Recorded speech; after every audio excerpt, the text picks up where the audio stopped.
It stems from my scientific expertise and interests in geology and specifically plate tectonics. And I actually was in New Zealand working on a project with a colleague in the Southern Alps, and we noticed how difficult it was to do geology there in a place where there's so much vegetation, so much rain, so much weathering. And we also noticed that there's a mountain range there in New Zealand that might be a correlate to the mountain range in Antarctica, a place called Marie Birdland. And we thought it would be really interesting to work on that mountain range to learn about the other mountain ranges. So Antarctica versus New Zealand. And New Zealand and Antarctica once were joined in the supercontinent of Gondwana, but we're not exactly sure how or where.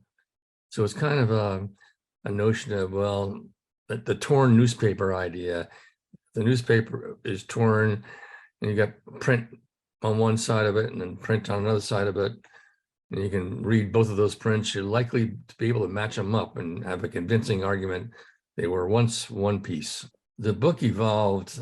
The first versions I had in it of the book were too heavy on science content because I was aiming at a general audience, a knowledgeable lay audience who was interested in adventure travel and historical experiences in the Antarctic. And I had to, I went through enough publishers where they told me, well, you got to tone down this science some. So it took me several versions to address that issue. And what I ended up doing in the book is creating an appendix in the book, which has got a pretty hefty science chapter.